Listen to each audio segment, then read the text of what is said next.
right now, someone in your life is probably lying to you, and they don't even know that their own feet are giving them away. Yeah, it sounds a bit dramatic, but it is actually entirely true. I want you to picture this. You are sitting in a bustling coffee shop. The espresso machine is hissing, people are shuffling past your table, and you just take a moment to really observe the individual surrounding you. Which, most of us rarely do these days. Right, exactly. But let's say you do. Over in the corner, you see someone leaning all the way forward over their table, arms extended, chatting eagerly. Okay, very engaged. Yeah. Then 2 tables down, there is someone else aggressively tapping their foot, looking just completely impatient. And then right by the counter, you spot a third person. Their arms are folded firmly across their chest, and they just look incredibly stressed. You see these postures every single day, just everywhere. What if you could read their minds just by looking at those movements? It's a really profound question because we usually just process all that as like background noise, but they are anything but random. Exactly. And this deep dive is dedicated to unpacking exactly that. We are looking at the insights of Joe Navarro, who is a former FBI agent. He spent his entire career unlocking the hidden realm of nonverbal communication. Which is such a fascinating field. It really is. And our goal today is to give you the tools to identify hidden emotions, build much stronger relationships, and even, guard yourself against deceit. So, okay, let's unpack this, because the idea of having this real-life superpower to read the people around you, it just radiates this incredible appeal. Oh, absolutely. It's like unlocking a secret level of human interaction, right? It does sound like a superpower, I agree. But what's fascinating here is that this isn't some sort of parlor trick or, psychic ability. It is actually deeply grounded in biology and critical observation. So it's not magic. No, not at all. These movements, the tapping foot, the folded arms, the leaning torso, they are part of a deeply wired biological language that we all speak. Right. We are broadcasting our internal state constantly, and mostly without even realizing it. But to actually read these signals, the source material makes a really interesting point. One that I think completely upends how most of us approach body language. Oh, the baseline concept. Yes. Like, we can't just walk into a room and start aggressively analyzing everyone's crossed arms or tapping feet. If we just memorize a dictionary of gestures, we are going to get it completely wrong. Oh, 100%. You will completely misread the situation. Navarro insists we have to establish a baseline first. And that is really the absolute foundation of nonverbal intelligence. Before you can read someone's nonverbal cues, you have to know what their normal actually looks like. Right, because everyone is different. Exactly. The fundamental truth is that people behave very differently based on their surroundings or just their inherent personality. You cannot possibly spot a meaningful deviation in someone's behavior if you don't have a starting point. It's basically like calibrating a scale before you weigh something. You have to know what absolute zero looks like on that specific scale. That's a great way to put it. Because otherwise, every measurement you take afterward is going to be completely flawed. The source material actually gives this highly relatable first date scenario to illustrate this. Oh, the coffee date. Yeah. So imagine you sit down for coffee on a first date. Initially, the other person grins a lot, they lean in, and they're quite talkative. You have to mentally log that. That grinning, talkative state is their starting point. It's their baseline. Right. You're calibrating the scale. Exactly. But then, an hour later, you bring up a specific topic, maybe a past relationship or a career change or something, and suddenly they're only giving you these brief, one-word responses, and they've crossed their arms tightly across their chest. Now, if you hadn't paid attention to the beginning of the date, you might just assume they are naturally a quiet, reserved person. You just chalk it up to their personality. Exactly. But because you established the baseline of them being chatty and open, that sudden change is a glaring indicator. It tells you that something in the environment, or something you just said, has triggered a biological reaction. So is it a common mistake for people to just jump to conclusions without calibrating that scale first? Because, it feels like human nature to just walk around assigning meaning to gestures. Oh, we do it all the time. We see crossed arms and immediately assume, oh, they are angry with me. And we do it without doing any of the baseline work. It is the single most common, and I'd argue the most destructive mistake people make. We really love cognitive shortcuts. We want the cheat codes. Right. We want to generalize and say, crossed arms always means anger, or avoiding eye contact always means deception. But skipping the baseline moves us into reckless speculation. Which is dangerous for a It relationship. was very dangerous. When you take the time to learn someone's unique baseline, like how much they naturally fidget or how they sit when they're relaxed, you move from speculating to actual comprehension. It radically improves your relationships because you are responding to their actual emotional shifts, Right. avoiding disastrous misreadings that can really damage trust. Okay, so once we have that baseline and we notice a sudden deviation, the obvious question for me is, what is actually driving that physical shift? Right, the mechanics behind it. Yeah, because if my date suddenly crosses their arms or my coworker suddenly leans away, they aren't consciously thinking, okay, I am uncomfortable, therefore I will now cross my arms. No, the body just does it. Exactly. Navarro points straight to the biological engine driving this, which is the limbic system. Yes, and this is where the science gets just incredibly elegant. Our most honest, nonverbal reactions are not controlled by the neocortex. And the neocortex is the logical part, right? Exactly, the logical, thinking, higher-order part of our brain.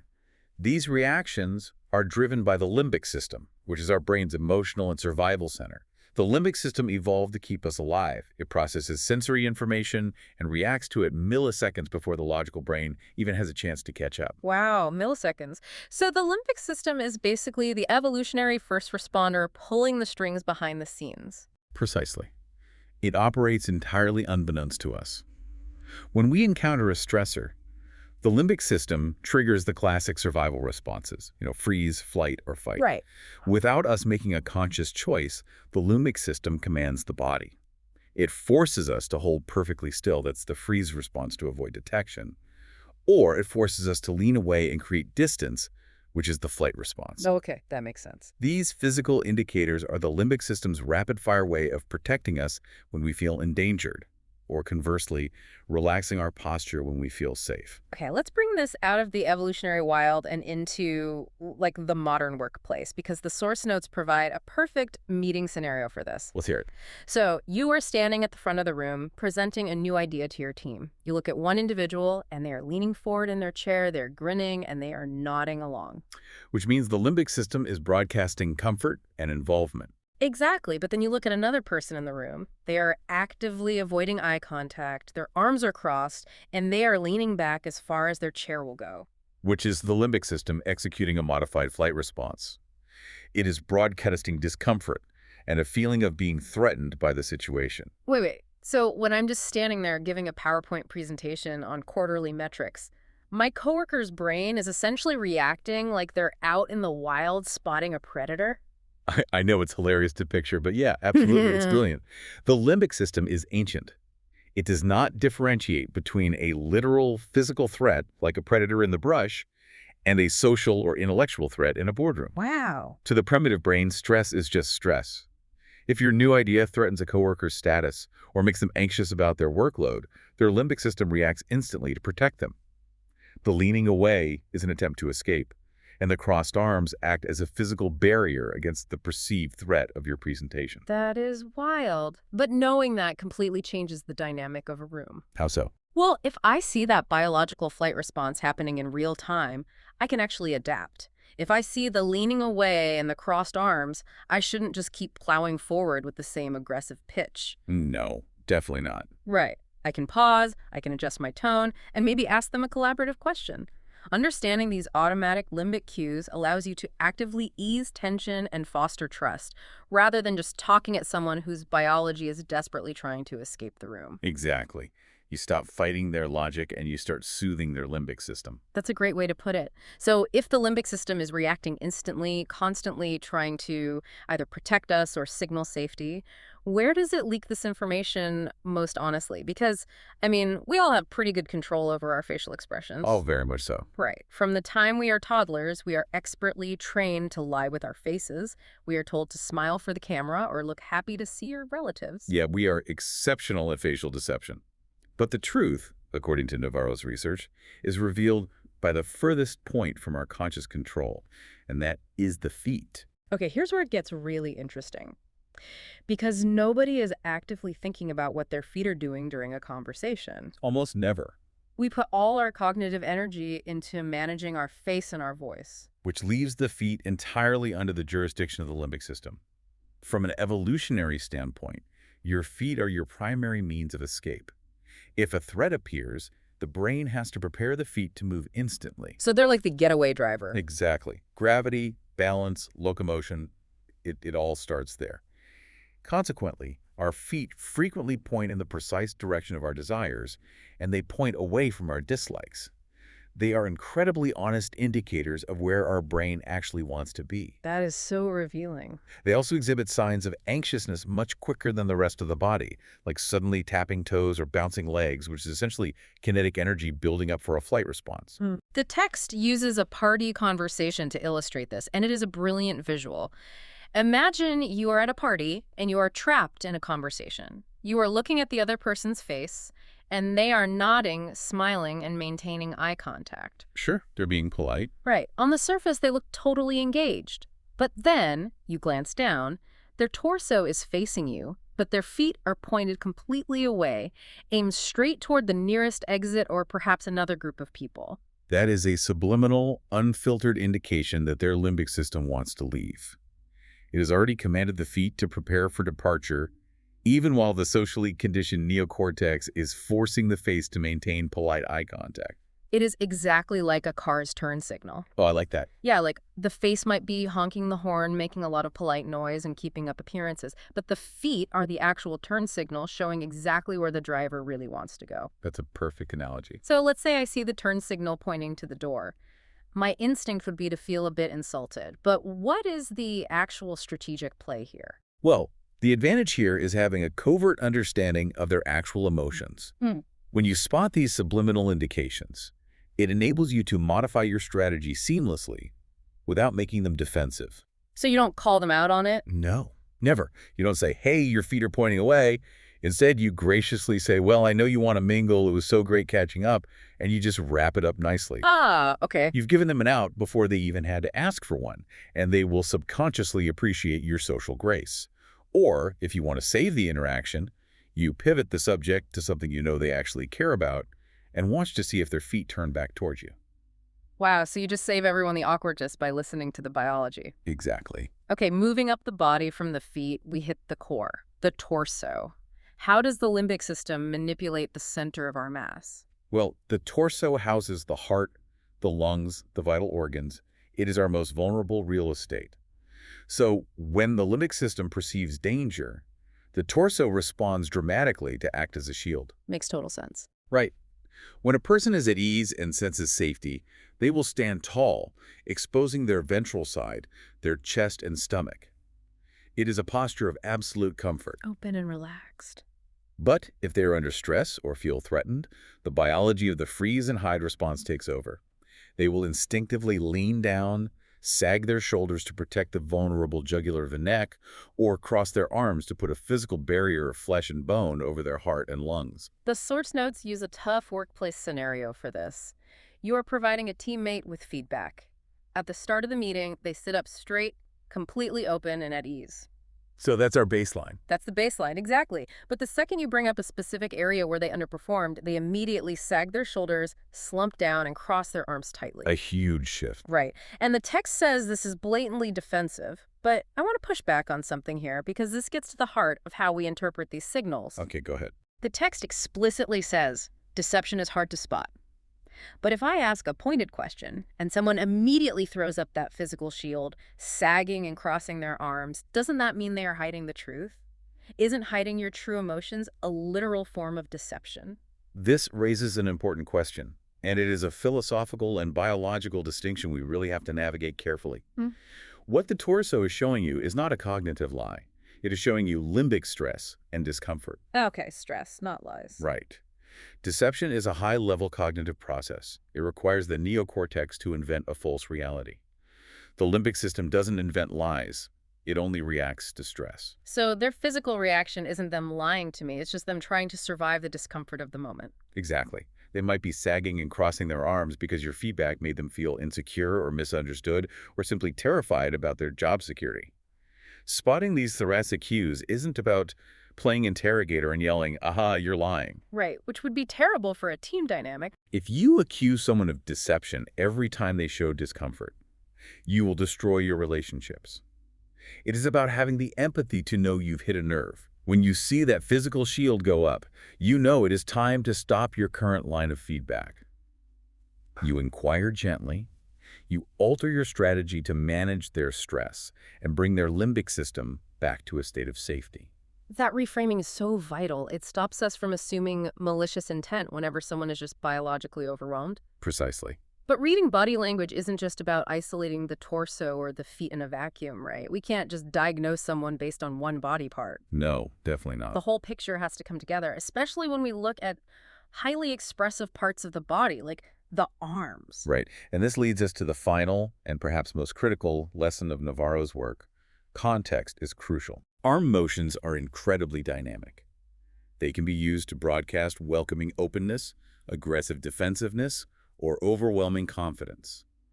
But the meaning of those gestures depends entirely on the surrounding circumstances. You cannot read a single gesture accurately without factoring in the environment. The general rule of thumb from the text seems to be about how much physical space the arms are claiming. Like broad, open arm gestures frequently convey assurance and zeal. Because you're claiming territory, which signals confidence. Conversely, tight, limited movements where the arms are pinned rigidly close to the body indicate holding back, discomfort, or anxiety. You're making yourself a smaller target. Correct. Broad gestures indicate the limbic system feels safe enough to expand. Tight movements indicate it feels the need to protect and withdraw. The text gives us a great example of a job interview. If the candidate has loose arms and uses open hand motions while talking, they are likely at ease and confident in their answers. A good sign. But if they keep their arms rigidly close to their body, their limbic system is signaling severe anxiety or that they are holding something back. But wait, let's complicate this. Okay, let's do it. What if the interview room has the air conditioning turned up to the absolute maximum? If a candidate is sitting there with their arms crossed tightly over their chest, are they defensive and hiding something, or are they just freezing cold? Right, the environment. If we just look at the arms, we might assume they are a terrible defensive candidate. How much does context dictate the actual read here? If we connect this to the bigger picture, your question highlights exactly why context is the linchpin of everything we've discussed today. The context dictates everything. If the room is freezing, a crossed arm is not a psychological shield against your interview questions. It is a biological attempt to retain body heat. So if I ignore the AC, I fail the baseline test and the context test. I'm reading a survival response to temperature as a personality flaw. Absolutely. You must account for environmental variables first. Is it cold? Is the chair painfully uncomfortable? Are there loud construction noises outside making them tense their shoulders? Right, you have to rule all that out. Exactly. Once you factor those out, then and only then can you interpret the arm motions as insight into their mental state. And the benefit of getting that right is immense. How so? Well, if you realize an interviewee is keeping their arms tight because they are genuinely anxious about the questions, and not just physically cold, you can modify your behavior. You could smile more, offer a glass of water, and provide a moment of consolation to soothe their limbic system, helping them open up and show their true potential. So what does this all mean? We have journeyed through the necessity of baselines, the evolutionary survival instincts of the limbic system, the brutal honesty of our feet, the protective shielding of our torsos, and the absolute demand for context. It's a lot to take in. It is, but when I look at all these pieces together, the ultimate takeaway here isn't about becoming some sort of hyper-vigilant, mind-reading interrogator trying to catch people in lies. No, not at all. It is actually about navigating the world with significantly more empathy. By understanding the mechanics behind these subtle cues, you can handle difficult situations with grace because you are actually listening to what the other person's biology is trying to tell you, even when their words are saying something completely different. That is the perfect synthesis. The core message of Navarro's work is that our bodies are constantly striving for safety and connection, and actions truly do speak louder than words. Yeah. But accumulating this knowledge about the limbic system is completely useless if it just sits in your head as interesting trivia. Yeah. It is only valuable when you actively apply it. You use it to observe more deeply, to respond more compassionately, and to forge closer, more authentic bonds with the people you interact with every single day. It really does change the way you see every interaction. You know, we have spent this entire deep dive talking about how you can decode the hidden signals of everyone around you, but think about the, wait, no, I shouldn't say it like that. Think about this instead. As you go to your next meeting or as you sit down at a coffee shop later today, you know what to look for in others now. But what unconscious secrets is your limbic system screaming to the rest of the room right now?